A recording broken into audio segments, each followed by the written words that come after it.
لله نحمده ونستعينه ونستغفره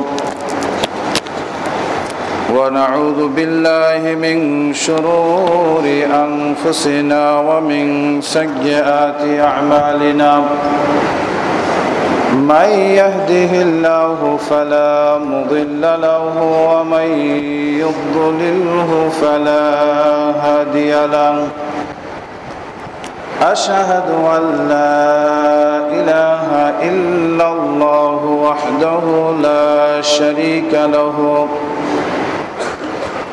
وأشهد أن محمدًا عبده ورسوله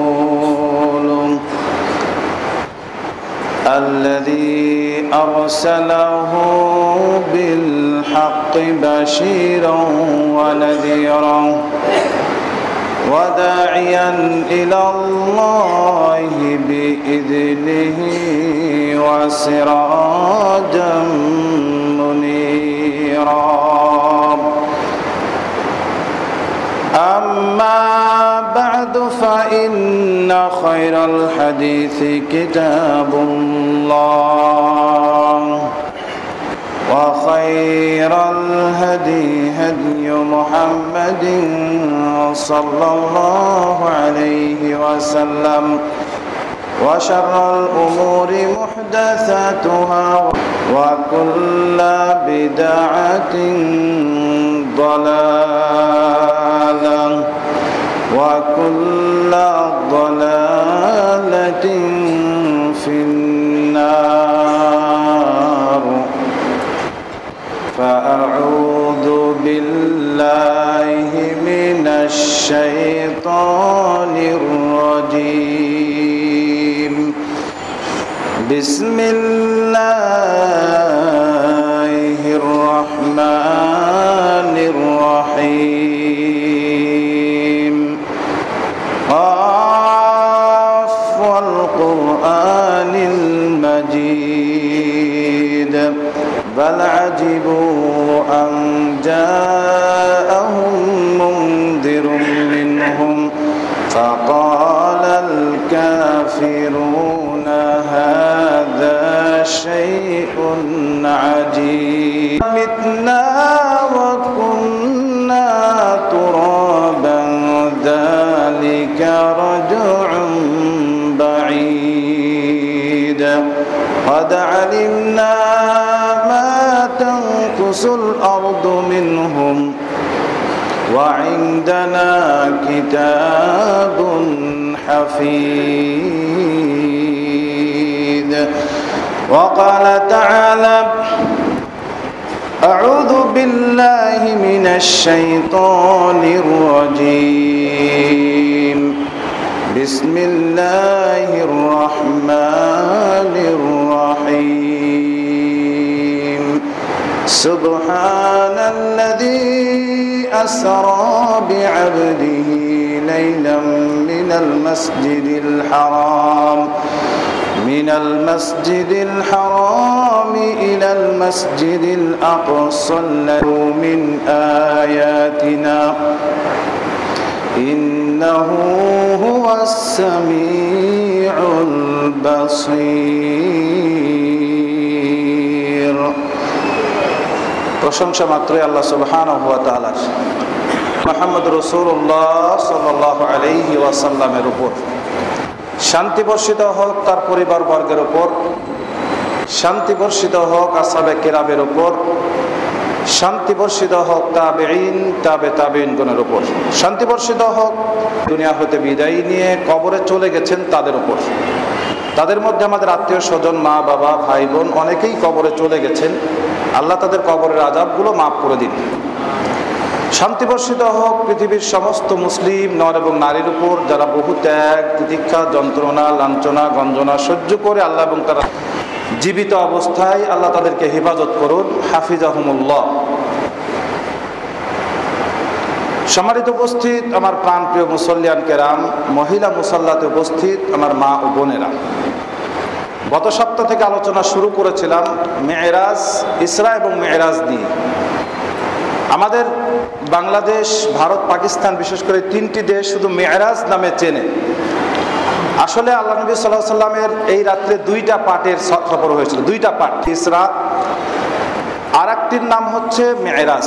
ইসরা শব্দের অর্থ হচ্ছে নৈশ ভ্রমণ বা রাত্রিতে ভ্রমণ করা, যেটা আল্লাহ রাব্বুল আলামিন কোরআন মাজিদে সরাসরি বর্ণনা করেছেন সূরা আল ইসরা অথবা বনী ইসরাইলের মধ্যে। বনী ইসরাইল অথবা ইসরার সূরা আল ইসরার মধ্যে আল্লাহ রাব্বুল আলামিন প্রথম আয়াতেই এই বিষয় নিয়ে তিনি আলোচনা করেছেন। আল্লাহ রাব্বুল আলামিন এই ঘটনাকে তিনি এতই আশ্চর্য ঘটনা বর্ণনা করেছেন, যার কারণে তিনি নিজেই কি করেছেন, সুবহান শব্দটা ব্যবহার করেছেন। আমরাও কোনো আশ্চর্য, কোনো মারাত্মক কোনো বিষয় দেখলে বা জিনিস দেখলে আমরা যেমন বলি সুবহানাল্লাহ, কত সুন্দর, কত আশ্চর্য ধরনের জিনিস, আল্লাহ রাব্বুল আলামিন নিজেই বর্ণনা করতে গিয়ে বলছেন সুবহানাল্লাযী আসরা বিআবদিহি। সমস্ত অক্ষমতা, দুর্বলতা, অপারগতা থেকে পবিত্র সেই মহান সত্তা, যিনি কি করিয়েছেন, আসরা, রাত্রিতে সফর করিয়েছেন, আবদিহি, তার বান্দাকে, তার বান্দাকে সফর করিয়েছেন। বান্দা মানে গোলাম। মনে রাখতে হবে, যেখানে গোলাম বলে আল্লাহ রাব্বুল আলামিন আখ্যায়িত করেছেন, একটাগুলো উপাধি আছে। আর কেউ যদি গোলাম হতে পারে, আল্লাহ রাব্বুল আলামিন তাকে কি করবেন, জান্নাতে ঢোকাবেন। ফাদখুলি ফি ইবাদি ওয়াদখুলি জান্নাতি। আগে আমার বান্দাদের মধ্যে, গোলামদের মধ্যে শামিল হও, তারপরে জান্নাতে প্রবেশ করো। তো এই জন্য আমি প্রথমেই বলেছি, আল্লাহ রাব্বুল আলামিন বলছেন লাকাদ কানা ফি কসাসিহিম ইবারাতুল লিউলিল আলবাব। আল্লাহ রাব্বুল আলামিন কোরআনের মধ্যে যত কিচ্ছা কাহিনী বর্ণনা করেছেন, সেটা নবীদের হোক বা অন্য কোনো কাহিনী বর্ণনা করেছেন, আল্লাহ নবী সাল্লাল্লাহু আলাইহি ওয়াসাল্লাম বর্ণনা করেছেন, এই কিচ্ছা কাহিনীগুলো মজা লাগানোর জন্য না, হাসি তামাশা করবেন, খুব আনন্দ নেবেন, উপভোগ করবেন, এই উদ্দেশ্যে নয়। উদ্দেশ্যটা হচ্ছে একটি, ইবরাতুন, শিক্ষণীয় বিষয় আছে প্রত্যেকটি ঘটনা এবং কাহিনীর মধ্যে। লিউলিল আলবাব, যারা উপদেশ গ্রহণ করতে সক্ষম, তাদের জন্য আল্লাহ সুবহানাহু ওয়া তাআলা প্রত্যেকটি কাহিনী এবং ইতিহাসের মধ্যে একটি শিক্ষণীয়, কিছু কিছু শিক্ষণীয় বিষয় রয়েছে, নিহিত করেছেন শুধুমাত্র যারা জ্ঞানী তাদের জন্য। এই জন্য জ্ঞানীদেরকে এই মেরাজের কাহিনী থেকে শিক্ষা গ্রহণ করতে হবে। প্রথম শুনলাম যে আল্লাহ রাব্বুল আলামিন যদি ইচ্ছা করেন, তিনি অক্ষম নয়, দুর্বল নয়। তিনি মূসা আলাইহিস সালামকে সমুদ্রের মধ্যে রাস্তা করিয়ে, পাহাড় পানিকে দাঁড় করিয়ে, পানি ফেলে রাস্তা করিয়ে দেখিয়ে দিয়েছেন। নবী করিম সাল্লাল্লাহু আলাইহি ওয়াসাল্লামকেও তিনি মেরাজ করলেন বা ইসরা করালেন। ইসরা, আসরা বিআবদিহি লাইলাম মিনাল মাসজিদিল হারাম। আবার লাইলান, রাত্রির পুরো অংশ নয়, রাত্রির কিছু অংশ। মিনাল মসজিদিল হারাম, মসজিদে হারাম থেকে নিয়ে ইলাল মসজিদিল আকসাল্লাযী, মিনাল মসজিদিল আকসা অর্থাৎ বাইতুল মুকাদ্দাস, তথা আমরা যেটাকে মাকদিস বলি বা বাইতুল মুকাদ্দাস বলি, এই মসজিদ পর্যন্ত, এটা হলো নৈশ ভ্রমণ, নিচের ভ্রমণ আল্লাহ রাব্বুল আলামিন করিয়েছেন। লাইলাম মিনাল মসজিদিল হারামি ইলাল মসজিদিল আকসাল্লাযী বারাকনা হাওলাহু। বারাকনা হাওলাহু, তার চতুষ্পার্শ্বে বরকত নিহিত ছিল। এইটা দিয়ে মুফাসসিরিনে কিরাম, বেশিরভাগ মুফাসসিরিনে কিরাম অর্থ নিয়েছেন যে সিরিয়া এবং ফিলিস্তিন যে ভূমিটা, এই ভূমির মধ্যেই সবচাইতে নবী এবং রসুলগণের আবির্ভাব বেশি ঘটেছে, যার কারণে এটা বরকতময় ভূমি। আর আরেকটি হচ্ছে আল্লাহ রাব্বুল আলামিন যে সফর করিয়েছেন, সফরের মধ্যে আল্লাহ রাব্বুল আলামিন বরকত নিহিত করেছেন। আর আল্লাহ রাব্বুল আলামিন যেখানে বরকত দেন, সেখানে যে কি হয় আপনারা নিজেরাও দেখেছেন। আল্লাহ রাব্বুল আলামিন বলছেন, কিসের জন্য নিলাম তা শোনো। বারাকনা হাওলাহু লিনুরিয়াহু মিন আয়াতিনা ইন্নাহু হুয়াস সামিউল বাসীর।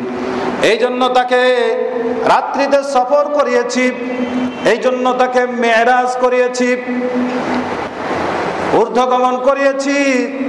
শুধু তাই নয়, এক আসমান নয়, দুই আসমান নয়, তিন আসমান নয়, বরং সপ্ত আসমান সিদরাতুল মুনতাহা পর্যন্ত সফর করিয়েছি। একটি মাত্রই কারণ ছিল, নুরিয়াহু মিন আয়াতিনা, আমার যে সমস্ত নিদর্শন আছে, আমার যে সমস্ত জিনিস আমি তৈরি করে রেখেছি বান্দাদের জন্য, এইগুলো স্বচক্ষে প্রত্যক্ষ করার জন্য তাকে আমি সফর করিয়েছি।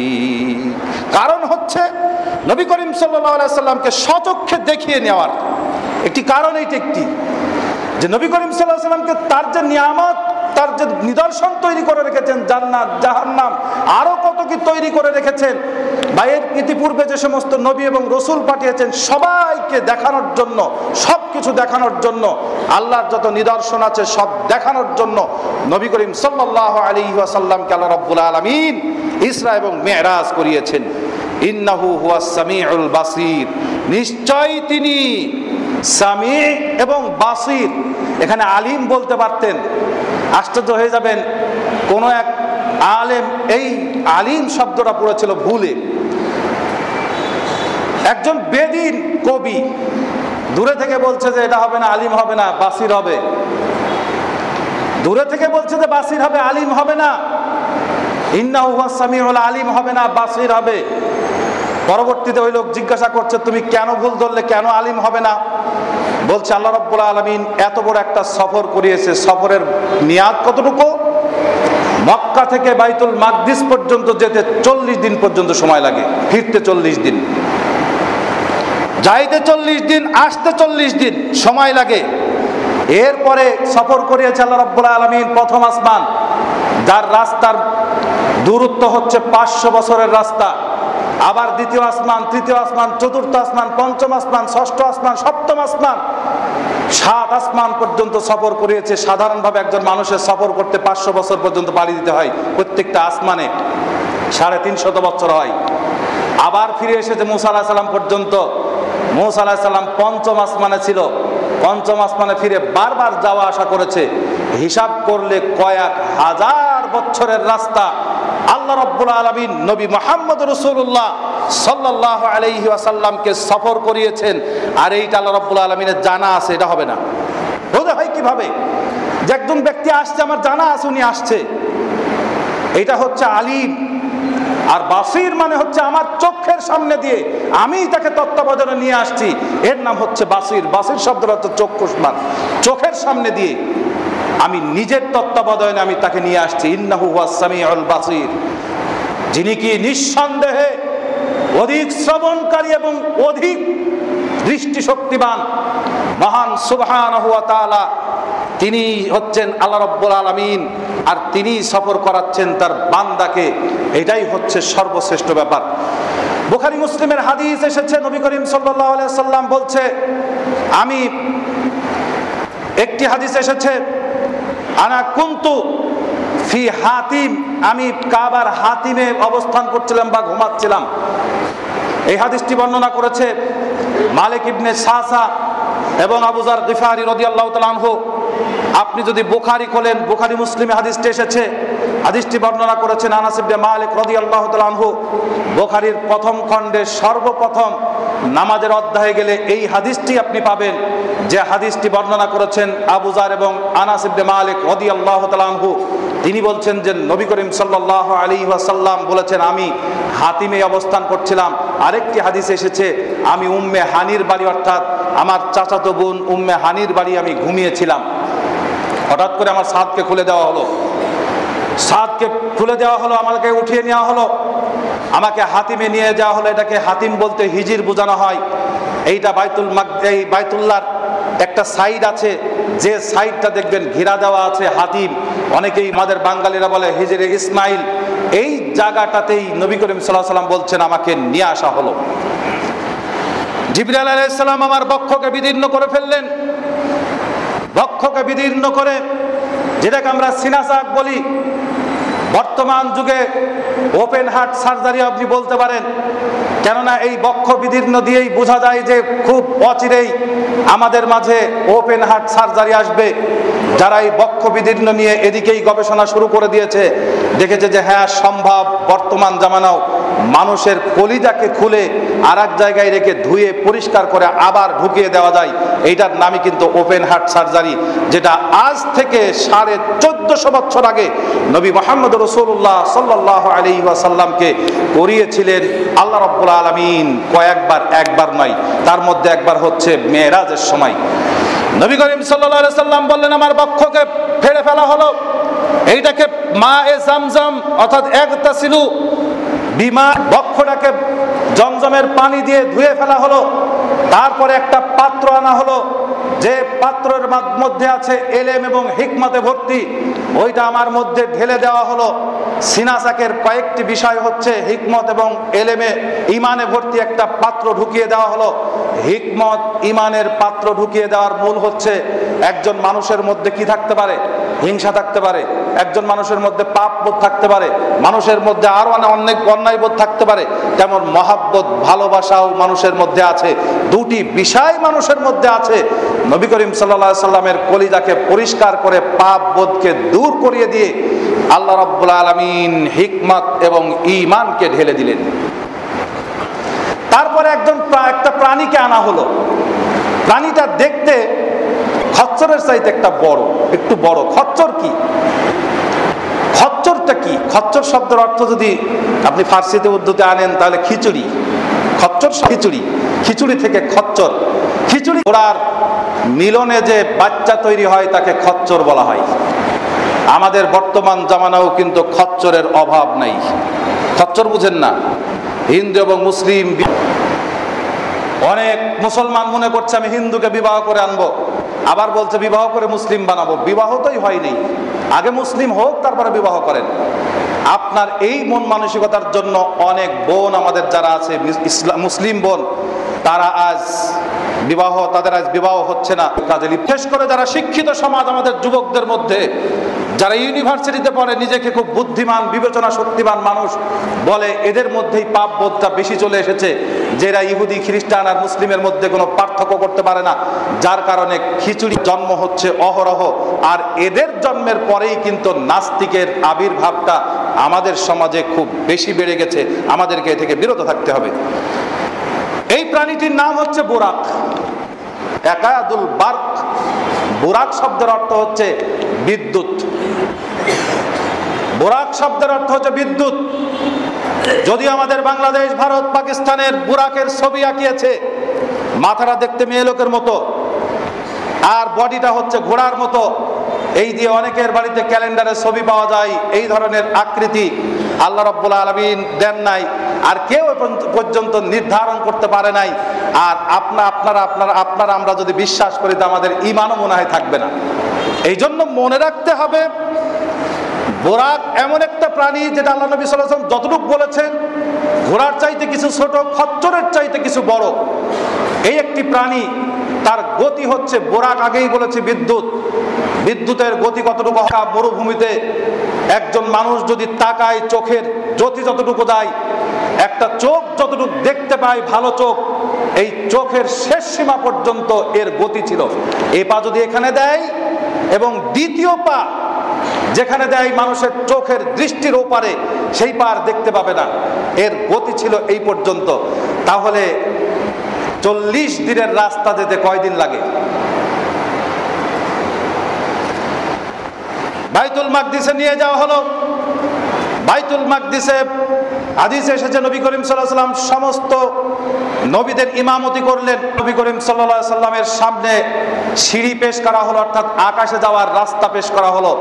এই সিঁড়ি মেরাজ বলা হয়, যাতে উরিজান নবী সাল্লাল্লাহু আলাইহি ওয়াসাল্লাম, নবী করিম সাল্লাল্লাহু আলাইহি ওয়াসাল্লামকে উত্থান করা হলো, অর্থাৎ আকাশে উঠানো হলো। এই থেকেই মেরাজ শব্দটা এসেছে। মেরাজ শব্দের অর্থ হচ্ছে মই, মেরাজ শব্দের অর্থ হচ্ছে লিফট। বর্তমান আধুনিক জামানায় সবচাইতে আকাশে ওঠার দ্রুতগামী জিনিসের নাম হচ্ছে লিফট। এখান থেকে লিফটের যে আবিষ্কার হবে আপনি বুঝে নিতে পারেন। আর আসমানে নিয়ে যাওয়া হলো। দুনিয়ার আসমানে নিয়ে গিয়েই জিবরাইল আলাইহিস সালাম প্রথম প্রহরীকে বলল, দরজা খুলে দাও।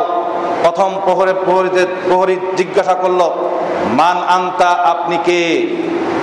জিবরাইল আলাইহিস সালাম বলছে, আমি কে? তোমার সাথে কে এসেছে এই ব্যক্তি? তিনি বলছেন, হাযা মুহাম্মাদুন সাল্লাল্লাহু আলাইহি ওয়াসাল্লাম, তিনি হচ্ছেন মুহাম্মদ, এই ব্যক্তি হচ্ছে মুহাম্মদ সাল্লাল্লাহু আলাইহি ওয়াসাল্লাম। বলছে, বিমা উরসিলা ইলাইহি, তাকে কি ডেকে পাঠানো হয়েছে অথবা তাকে কি নবুয়ত দেওয়া হয়েছে, রাসূল বানানো হয়েছে? তার মানে কি? এখান থেকে আমরা কি শিক্ষা পেতে পারি? বলছে তাকে কি ডেকে পাঠানো হয়েছে, তাকে কি নবুয়ত দেওয়া হয়েছে, তার মানে যিনি প্রহরী তিনিও একজন কিন্তু ফেরেশতা। ফেরেশতা বলছে তাকে কি ডেকে পাঠানো হয়েছে বা তাকে কি নবুয়ত দেওয়া হয়েছে, তার মানে এই ফেরেশতারাও গায়েব জানেন না। আমাদের যদিও পীর সাহেবেরা অনেকে জেনে ফেলেন, গায়েব জানেন না। ফেরেশতারা পর্যন্ত জানেন না যে একজন নবী এসেছেন, 40 বছর বয়স হয়েছে, তারপরে আরো 10 বছর পার হয়েছে, 50 বছর হয়ে গেছে এই ব্যক্তির আসা। তারপরেও ফেরেশতারা বলছে তাকে কি নবুয়ত দেওয়া হয়েছে, রাসূল বানানো হয়েছে। ফেরেশতারা গায়েব জানেন না। আর আমাদের বড় বড় হুজুররা নাকি গায়েব জানে। নবীও জানেন, ওয়ালাউ কুনতু আ'লামুল গায়বা লাস্তাকসারতু মিনাল খায়র ওয়া মা মাসসানিয়াস সু, আমি যদি গায়েব জানিতাম অধিক পরিমাণ ভালোগুলি সঞ্চয় করিতাম। ওয়া মা মাসসানিয়াস সু, আর বিপদ আপদ মুসিবত আমাকে স্পর্শ করতে পারতো না। নবী মুহাম্মদ রাসূলুল্লাহ সাল্লাল্লাহু আলাইহি ওয়াসাল্লাম বলেছেন। একটি বিষয়, আরেকটি বিষয় হচ্ছে নবী করিম সাল্লাল্লাহু আলাইহি ওয়াসাল্লামকে উপরে ওঠানো হচ্ছে কেন? আল্লাহ রাব্বুল আলামিন তাকে তার নিদর্শন দেখাবেন, সাথে সাথে তার কাছে কিছু গোপন কিছু ওহী দিবেন, যেগুলো দুনিয়াতে দিবেন না। তার কাছে, নিজের কাছে ডেকে নিয়ে তিনি পুরস্কার দিবেন। তার মানে আল্লাহ রাব্বুল আলামিন আকাশে থাকেন। আমাদের আকীদা আর সৌদি আলেমদের আকীদা এরকম যে আশ্চর্য হয়ে যাবেন। বাংলাদেশের একজন আলেম, ইসলাম ধর্ম আহলে হাদিস হলেন, হঠাৎ করে একজন চিনেন আপনারা যারা আলেম আছেন, ইনি বলছে যে তিনি ঢাকা আলিয়া থেকে কামেল পাস এবং তিনি একজন হাফেজ, এবং কামেলে তিনি ফার্স্ট হয়েছিলেন বাংলাদেশে এবং সরকার থেকে পুরস্কার প্রাপ্ত। তারপরে তিনি যখন মক্কায় গেলেন, মদিনায় একটা লাইব্রেরিতে কিছু বই কিনতে গেছে, তো আকীদার বইগুলো দেখছি, আমার পিছনে এসে তো বলছে আমার দেখে বোঝা যায় না আমি মুসলমান কিনা, আমার দাড়ি আছে, টুপি আছে, লম্বা জামা আছে। তো বলছে, আপনি না বাংলাদেশি? বলছে হ্যাঁ। বলছে বাংলাদেশের মানুষ আলেম হতে পারে কিন্তু বেশিরভাগ মুসলমান না, এদের আকীদা ঠিক নাই। বলছে কেমন? বলছে বেশিরভাগ আলেম মনে করে যে আল্লাহ সব জায়গায় বিরাজমান। তা আপনি বলেন তাই না, আল্লাহ কোথায়? তো বলছে আল্লাহ কোথায়? তিনি আরশের সমাসীন। আরশ কোথায়? আনতুম মান ফিস সামা, যিনি আকাশে আছেন। আমিনতুম মান ফিস সামা, যিনি আকাশে আছেন। অথচ আমাদের বাংলাদেশের বেশিরভাগ আলেমকে জিজ্ঞাসা করুন যে আল্লাহ কোথায়, বলবে যে আল্লাহ মানুষের কলবে কলবে, আল্লাহ সব জায়গায় বিরাজমান। এই কথা কিন্তু আমাদের সমাজে চালু আছে, কিন্তু প্রকৃতপক্ষে একজন মুসলমান কখনো বিশ্বাস করতে পারেন আল্লাহ সব জায়গায় আছে। আল্লাহর ক্ষমতা আছে, হিকমত আছে এবং এলেম আছে আল্লাহর সব জায়গায়, সব ব্যাপারে। কিন্তু আল্লাহ রাব্বুল আলামিন তিনি আরশে সমাসীন। একজন মানুষকে বলল, প্রধানমন্ত্রী ফোন করে যে অমুক আপনি থাকেন টাঙ্গাইলে, আপনাকে পাওয়ার দেওয়া হলো, আপনার সাথে আমি আছি। তার মানে কি তিনি সাথে সাথে আছেন না তার ক্ষমতাটা আছে? আল্লাহ রাব্বুল আলামিন আরশে সমাসীন এবং তিনি আসমানে, 7 আসমানের উপরে আছেন। এই বিশ্বাস রাখতে হবে। একজন সাহাবী তিনি বলছেন, আমার একজন মহিলা চাকরকে আমি তাকে ছাগল চড়াতে দিয়েছি। ছাগল চড়াতে চড়াতে একটি ছাগল নেকড়েতে খেয়ে ফেলেছে। আমি দেখতে গিয়ে খোঁজ নিতে নিতে দেখলাম যে একটা ছাগল কম, তাকে আমি 2টা থাপ্পড় দিয়েছি।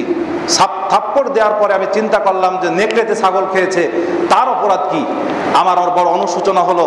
আল্লাহ রাসূল সাল্লাল্লাহু আলাইহি ওয়াসাল্লাম, আমার মধ্যে খুব অনুশোচনা হচ্ছে যে আমি আমার কৃতদাসীকে 2টা থাপ্পড় দিয়েছি এই কারণে। আমি কি তাকে মুক্ত করে দিব? নবী করিম সাল্লাল্লাহু আলাইহি ওয়াসাল্লাম বলছেন যে তাকে আমার কাছে নিয়ে এসো। নবী করিম সাল্লাল্লাহু আলাইহি ওয়াসাল্লামের কাছে নিয়ে আসা হলো ছোট্ট মেয়ে বাচ্চা, এবং মেয়েটি শুধু আকাশের দিকে লক্ষ্য রেখে বলছে যে হুয়া ফিস সামা, তিনি হচ্ছেন আকাশে। তারপরে নবী করিম সাল্লাল্লাহু আলাইহি ওয়াসাল্লাম বলছেন মান আনা, আমি কে? মেয়েটি বলছে যে আনতা রাসূলুল্লাহি সাল্লাল্লাহু আলাইহি ওয়াসাল্লাম, আপনি হচ্ছেন আল্লাহর রাসূল সাল্লাল্লাহু আলাইহি ওয়াসাল্লাম। যে আতিকাহা ফা ইন্নাহা মুমিনা, তুমি তাকে এখনই মুক্ত করে দাও, এ হচ্ছে মুসলিম, এ হচ্ছে মুমিনা, ঈমান এনেছে, একে আর তুমি দাসী রূপে রেখে দিও না, একে মুক্ত করে দাও। সাহাবী তাকে মুক্ত করে দিল। হাদিসটি আবু দাউদে এসেছে, সহিহ মুসলিমে এসেছে। আল্লাহ সুবহানাহু ওয়া তাআলা আকাশে আছে এইটুক নির্ণয় করার পরে নবী করিম সাল্লাল্লাহু আলাইহি ওয়াসাল্লাম একজন মেয়েকে নির্ধারণ করলেন তিনি মুমিনা। আর আমাদের বহু আলেমরা আছে তারা বলে আল্লাহ সব জায়গায় বিরাজমান, অথচ মেরাজের কাহিনী তারাই বেশি বর্ণনা করে। মেরাজ মানে ঊর্ধ্বগমন, মেরাজের কাহিনী তারাই বেশি রসালোভাবে বর্ণনা করে।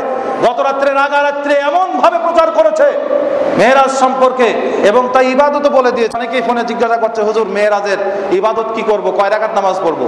তা আমি বলছি কয় রাকাত নামাজ পড়বেন মানে 17 রাকাত নামাজ পড়বেন। তাই একদিন না, দৈনিক 17 রাকাত ফরজ নামাজ আল্লাহ রাব্বুল আলামিন মেরাজ থেকে, এইটাই হচ্ছে সবচাইতে বড় নামাজ। আল্লাহ রাব্বুল আলামিন 50 ওয়াক্ত থেকে 5 ওয়াক্ত দিয়েছেন। যদি আমি হাদিসটা বর্ণনা করব পরে গিয়ে, এটাই হচ্ছে মেরাজের ইবাদত। আপনি এটা পড়েন, নবী করিম সাল্লাল্লাহু আলাইহি সাল্লাম মেরাজ থেকে এইটাই নিয়ে এসেছেন। মেরাজ কবে হয়েছে সাহাবীরা জানতেন না, তাবেঈনরা জানতেন না। মেরাজ কবে হয়েছে নবী করিম সাল্লাল্লাহু আলাইহি ওয়াসাল্লাম এসে বাংলাদেশের লোক জেনে ফেললো যে 27 রজব নাকি মেরাজ হয়েছে। 27 রজব মেরাজ হয়েছে, এই প্রমাণে সাহাবীদের তরফ থেকে যে হাদিসগুলো এসেছে সবগুলো বর্ণনা দিবেন তা ঠিক নয়।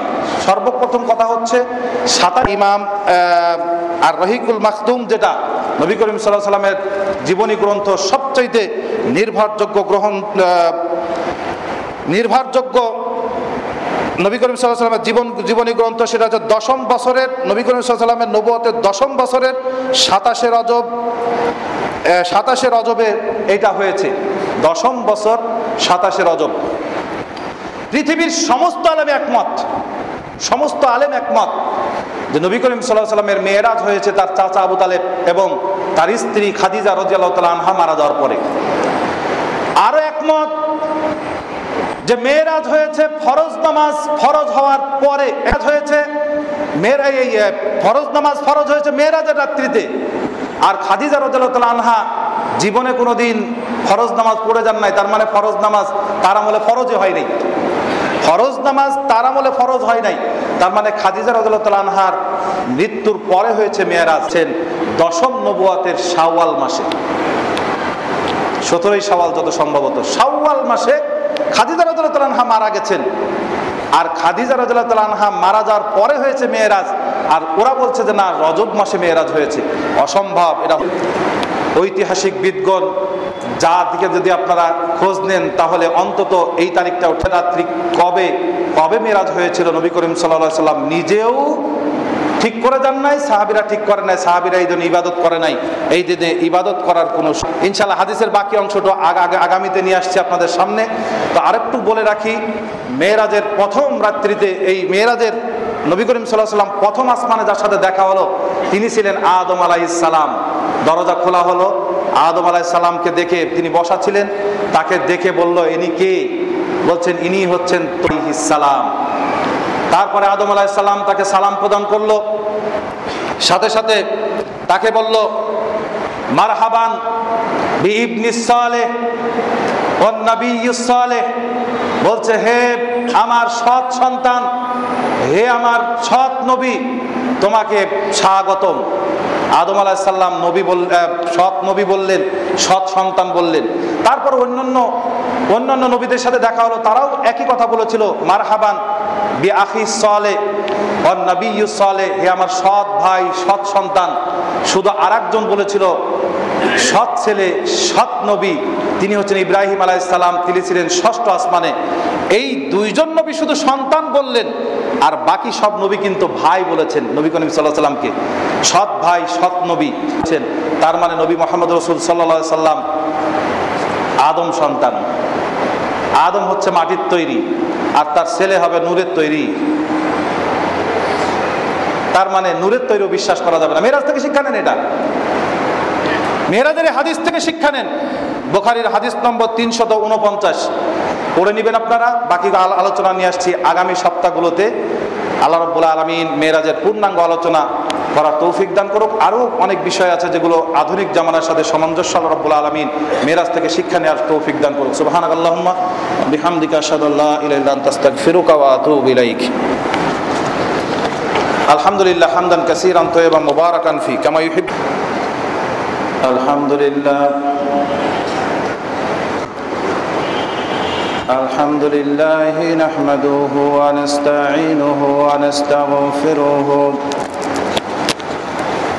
ونعوذ بالله من شرور أنفسنا ومن سيئات أعمالنا من يهده